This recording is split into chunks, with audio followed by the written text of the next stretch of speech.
सामने आया है। ऐसा लगता है कि बिहार चुनाव को लेकर मोदी सरकार ने या पीएम मोदी या बीजेपी आला कमान ने एक ऐसी रणनीति बना दी है जहां पर जेडीयू को भी फंसाने का प्रयास किया जा रहा है कि भाई अगर आप हमारे एमपी में कांग्रेस पार्टी लेना चाहती है या जो इंडिया गठबंधन है क्या उनको वापस बुलाने के लिए न्योता दे रहा है। क्योंकि पहले भी आपने देखा कि जब इंडिया गठबंधन की शुरुआत हुई थी तो नीतीश कुमार वो ऐसे नेता पहले थे जिन्होंने इसका पूरा आधार रखा था। अब क्या विपक्ष के आगे झुक गई है मोदी सरकार? क्या मोदी सरकार को आनन फानन में लेना पड़ा जातीय जनगणना का फैसला? क्या बिहार के चुनाव के लिए भारतीय जनता पार्टी तो तैयार है, लेकिन क्या नीतीश कुमार का सफाया करना चाहती है भारतीय जनता पार्टी? क्या मोदी सरकार महाराष्ट्र का खेल बिहार में लागू करना चाहती है? और क्या नीतीश कुमार को सत्ता से उखाड़ फेंकना चाहती है? तो क्या नीतीश कुमार अब भारतीय जनता पार्टी के साथ रहने पर बड़ा फैसला ले सकते हैं? बिहार में इसी साल के अंत में विधानसभा का चुनाव होना है और चुनाव से पहले जहां जम्मू कश्मीर के पहलगाम में आतंकी हमला होता है, इसके बाद बड़े फैसले मोदी सरकार द्वारा लिए जाते हैं। बदला पाकिस्तान से लेने के दावे किए जाते हैं। इस बीच में जातीय जनगणना को लेकर भी मोदी सरकार द्वारा फैसला लिया जाता है। आखिरकार लंबे समय बाद जाकर मोदी सरकार को वो फैसला लेना पड़ता है जहां विपक्ष लगातार सड़कों से लेकर सदन में ये दबाव बनाती रही है कि आखिरकार जातीय आधारित जनगणना भारतीय जनता पार्टी कब करेगी, केंद्र में बैठी मोदी सरकार कब जातीय जनगणना करेगी। ऐसे में फैसला लिया गया, लेकिन नीतीश कुमार की पार्टी में नाराजगी शुरू हो गई। क्या नीतीश कुमार की पार्टी में जो नाराजगी शुरू हुई है, क्या ये संकेत है कि चुनाव से पहले भारतीय जनता पार्टी के साथ अब नीतीश कुमार नहीं रहेंगे? क्या बीजेपी के साथ गठबंधन तोड़ देंगे नीतीश कुमार? क्या महागठबंधन का सहारा फिर से लेते हुए नजर आएंगे? कई बड़े सवाल यहाँ पर खड़े हो जाते हैं चुनाव से पहले नीतीश कुमार को लेकर। तमाम सवालों के जवाब लेंगे। मेरे साथ मेरे सहयोगी अमन सर जुड़ चुके हैं। अमन सर, अगर हम बात करें नीतीश कुमार के सीएम चेहरे को लेकर फैसला नहीं किया जाता है। बार बार कभी सम्राट चौधरी का जिक्र किया जाता है, कभी उप प्रधानमंत्री का ऑफर दिया जाता है, कभी भारत रत्न देने की बात की जाती है, लेकिन नीतीश कुमार के चेहरे पर सहमति नहीं जताई जाती। इस बीच पर जातीय जनगणना का फैसला करना, जहां बिहार में पहले से ही जातीय जनगणना हो चुकी है और इसका क्रेडिट जेडीयू और आरजेडी मिलकर लेती हैं, लेकिन आरजेडी दफ्तर के बाहर जश्न मनाया जा रहा है और जेडीयू पार्टी के नेताओं ने आलोचना कर दी है। क्या ये बौखलाहट नजर आ रही है नीतीश कुमार की पार्टी में? बिल्कुल बिल्कुल नाजमीन, और यहाँ पर जिस तरह नीतीश कुमार अब तक खामोश रहे थे, अब तक चुप्पी साधे हुए थे, उनकी पार्टी अब तक बहुत बड़ी कोई बयानबाजी नहीं कर रही थी, लेकिन जैसे ही अब ये पूरे का पूरा मामला सामने आया है, ऐसा लगता है कि बिहार चुनाव को लेकर मोदी सरकार ने या पीएम मोदी या बीजेपी आला कमान ने एक ऐसी रणनीति बना दी है जहां पर जेडीयू को भी फंसाने का प्रयास किया जा रहा है कि भाई अगर आप हमारे साथ नहीं भी होंगे हमें कोई दिक्कत नहीं होने वाली, क्योंकि जाति आधारित जनगणना का कहीं ना कहीं शिगुफा छोड़कर मोदी सरकार ने ये तो तय कर दिया है कि जो बात अब तक विपक्ष कहता रहा है उसको अब अमली जामा पहनाने का वक्त आ गया। और देखिए पॉलिटिकल लिहाज में ये भी कहा जा रहा है कि भाई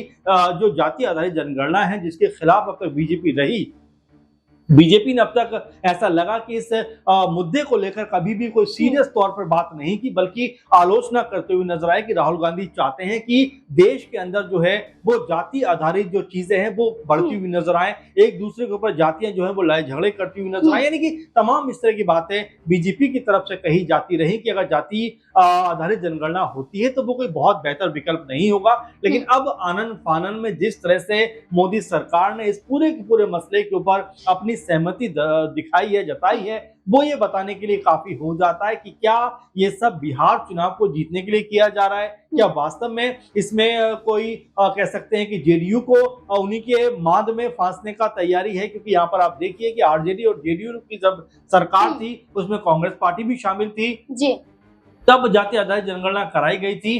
लेकिन क्या वास्तव में अब मोदी सरकार ये कहना चाहती है कि भाई वो तो राज्य स्तर पर थी, लेकिन हम जब कराएंगे तो इसके बेनिफिट आपको मिलते हुए नजर आएंगे, आपको इसका लाभ मिलता हुआ नजर आएगा। तो एक पॉलिटिकल जो एडवांटेज होता है कहीं ना कहीं वो यहाँ पर लगता नहीं कि भारतीय जनता पार्टी सिर्फ क्रेडिट लेने का काम करती है। राम मंदिर की बात आती है तो वहाँ क्रेडिट लिया गया, पहलगाम की बात करें वहां पर क्रेडिट लिया जा रहा है। अब ये जातीय जनगणना को लेकर भी भारतीय जनता पार्टी दिखावा। लेकिन देखिए यहाँ पर एक बात और भी समझनी पड़ेगी कि अब तक ऐसा लगता रहा था कि राहुल गांधी कमजोर नेता है, राहुल गांधी को कमजोर नेता के रूप में पेश किया जाता रहा है, या राहुल गांधी के जो बयान है उनको बड़े अलग तरह से रखा जाता रहा है। लेकिन बीते कुछ सालों से जो स्मृति ईरानी ने भी ये बात कही थी कि अब राहुल गांधी की जो राजनीति है वो बड़ी मैच्योर हुई है समय के साथ में। और आपने देखा कुछ दिनों पहले ही संसद के अंदर राहुल गांधी ने ये बात कही थी कि हम सत्ता में आते ही पहला काम क्या करेंगे, एक तरीके से हम जाति आधारित जनगणना जो है उसको कराने का प्रयास करेंगे।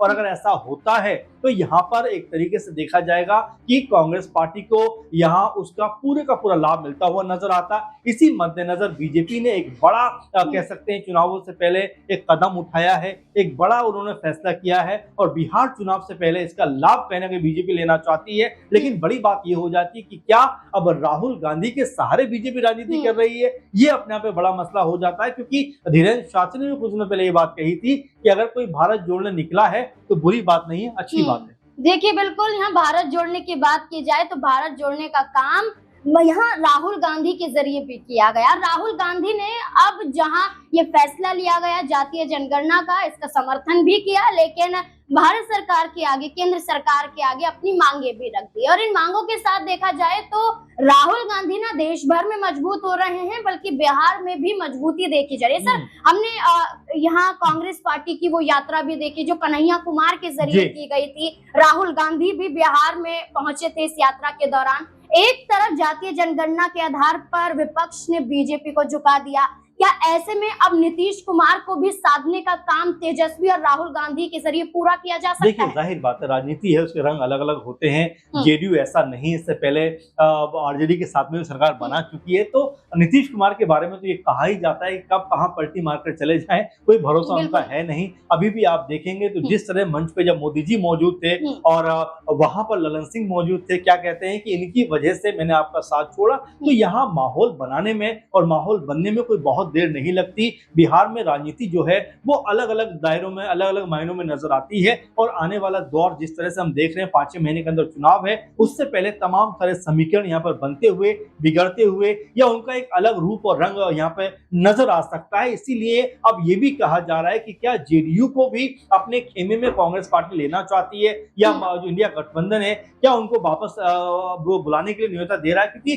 पहले भी आपने देखा कि जब इंडिया गठबंधन की शुरुआत हुई थी तो नीतीश कुमार वो ऐसे नेता पहले थे जिन्होंने इसका पूरा आधार रखा था। अब क्या वो वापसी उनकी यहाँ पर होती हुई दिखाई पड़ेगी? अगर ऐसा होता है तो यकीन मानिए कि बीजेपी के लिए आने वाले दिन बिहार के अंदर मुश्किलों भरे हो सकते हैं। लेकिन अगर नीतीश कुमार को यहाँ पर जो इंडिया गठबंधन है अगर वो नहीं साध पाई तो यहाँ एक बड़ी प्लानिंग के तहत बीजेपी और जेडीयू जो ये जाति आधारित जनगणना है उसको लेकर एक लाभ उठा सकते हैं। क्योंकि जेडीयू कहेगी भाई हम तो इसके पहले से पक्षधर थे, हमने पहले इसको करा दिया।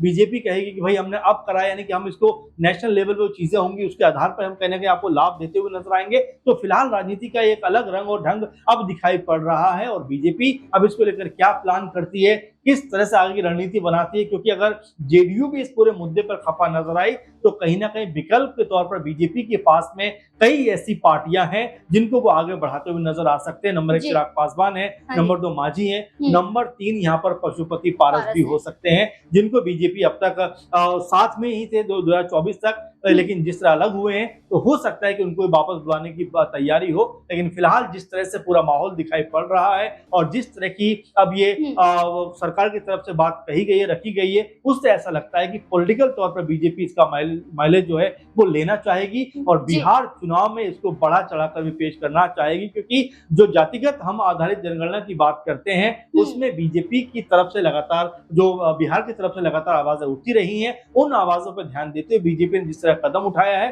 हो सकता है बीजेपी को लाभ देता हुआ नजर आएगा। बिल्कुल, जातीय जनगणना के आधार पर भारतीय जनता पार्टी ने फैसला तो कर दिया, लेकिन बिहार विधानसभा चुनाव से पहले एक फैसला जेडीयू पार्टी से भी किया जा रहा है कि नीतीश कुमार थे हैं और आगे भी रहेंगे। अब जेडीयू पार्टी की ये चेतावनी भारतीय जनता पार्टी को कहां तक ले जाएगी। महाराष्ट्र में उद्धव ठाकरे को धोखा देने का काम एकनाथ शिंदे ने तो किया, लेकिन भारतीय जनता पार्टी ने एकनाथ शिंदे का खेल कैसे बिगाड़ा ये हम सब ने देखा है। लेकिन बिहार में नीतीश कुमार के बेटे निशांत कुमार ने दावा कर दिया है कि जब केंद्रीय गृह मंत्री अमित शाह जी ने कह दिया है कि नीतीश कुमार के नेतृत्व में चुनाव लड़ा जाएगा तो फिर सवाल कैसा। अब देखना होगा कि चुनाव से पहले निशांत कुमार का ये दावा और वहीं जातीय जनगणना के आधार पर भारतीय जनता पार्टी का फैसला कहां तक लेकर जाता है विधानसभा चुनाव परिणामों तक। इस पूरे मुद्दे को लेकर आप क्या सोचते हैं, अपनी राय कमेंट सेक्शन में जरूर दें। देखते रहें SP9 न्यूज। धन्यवाद।